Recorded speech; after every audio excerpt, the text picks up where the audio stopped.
has a big head. You do realize his head wasn't actually that big. Yes, it is. Look at it. It's huge. Oh my gosh, you are a moron. What? Move on. I said we should move on. Okay, sure. I'm just wondering who this guy was. Actually, that's what we're here to learn. He kinda looks like my neighbor. Well, he's not your neighbor. How do you know? Do you know Steve? I don't know Steve, but I know who this is. It's not Steve? No, it's William Shakespeare. William Shakespeare, huh? You think he knows Steve? William Shakespeare does not know your neighbor. Seriously, they could be related. I doubt it, since Shakespeare wrote Romeo and Juliet 111 years before Mozart first performed his Symphony No. 40. What? Are you kidding me? 111 years? Mozart lived like in dinosaur days. I'm not kidding. And 177 years before George Washington crossed the Delaware River in Pennsylvania. Whoa. I didn't even realize Shakespeare wrote so long ago. How old is he now? 46. Really? He died more than 4 centuries ago. Bummer.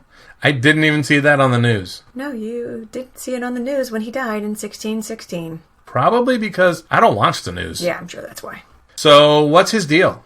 His deal? Yeah, why are we learning about this guy? What's his deal? Why are we learning about William Shakespeare? I hope we're learning about William Shakespeare.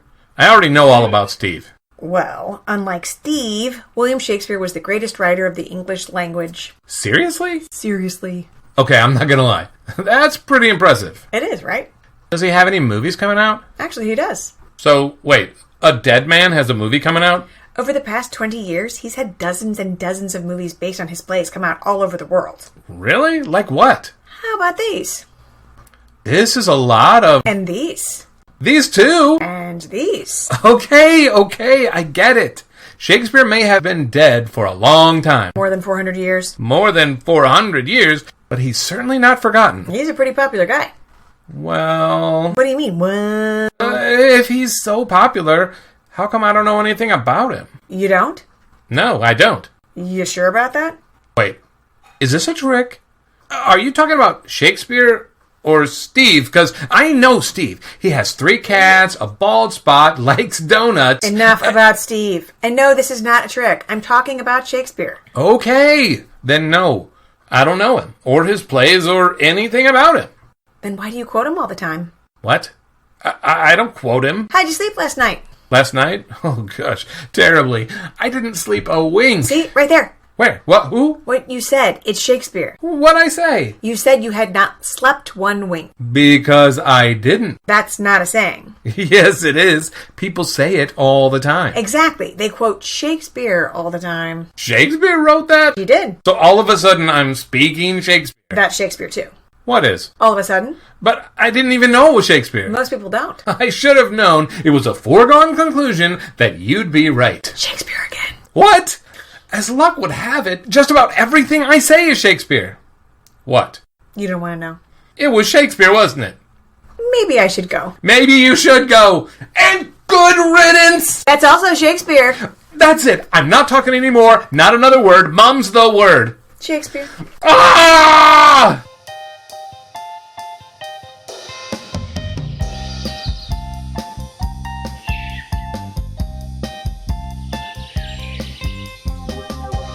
Hi. Hi. I'm sorry. I know. You're an emotional person. I know. I wear my heart on my sleeve. Did you do that on purpose? Yeah. I looked up Shakespeare. Did you know how many sayings he's responsible for? I know heart on my sleeve. That's not the half of it. How about these? Wow. Ooh, I didn't know that one. And these. So many. And these. You've really done your research. Shakespeare really was kind of awesome. Yeah, he was. I'm going to have to read his plays. I bet you're waiting with bated breath. I'm on the edge of my seat.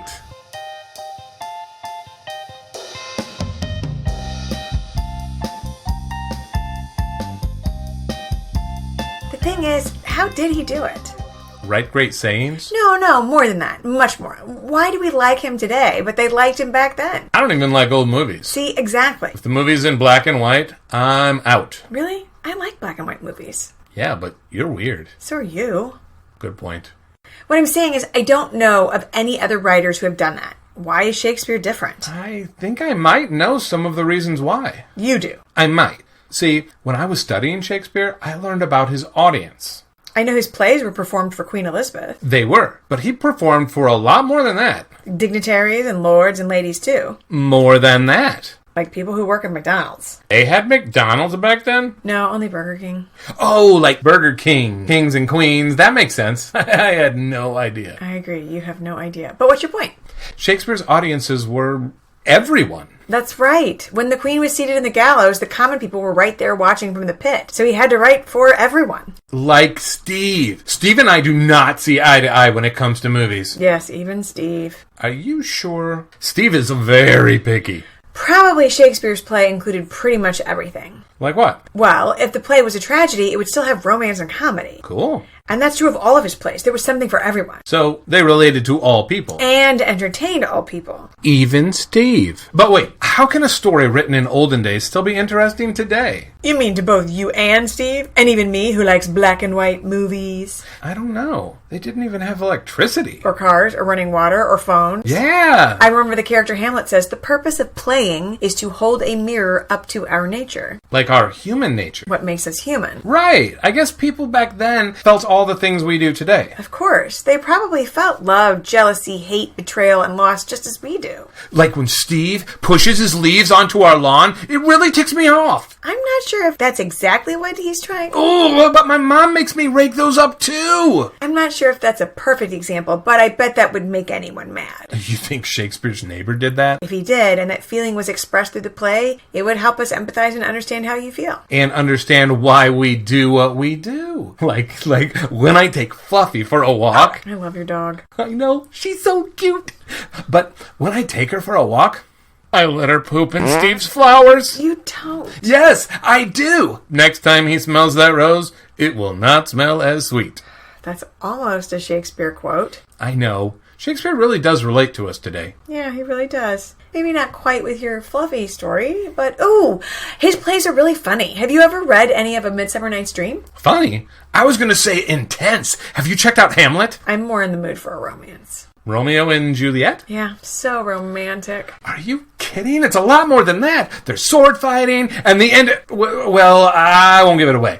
But the nurse is hilarious. So romance, action, and comedy. I guess you're right. Just like you said. Can't wait to decide which one to read next. There's more? A lot more. He wrote nearly 40 plays. What? I'll show you in the library. Can we hit Burger King first? I've been thinking about it ever since. Yes, we can hit Burger King. I like the number 5 meal with extra pickles. I wonder what Shakespeare liked. Probably the same.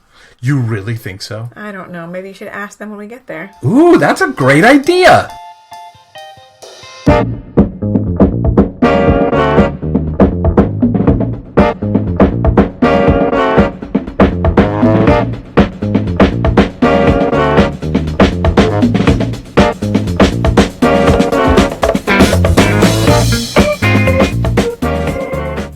Actually, that's what we're here to learn. Let me try that again. Shakespeare may have... What? Oh, as luck was shoot. I think I better say it again. I'm not sure if that's exactly what he's going for. Oh, I'm sorry. Do it again. I was trying to see.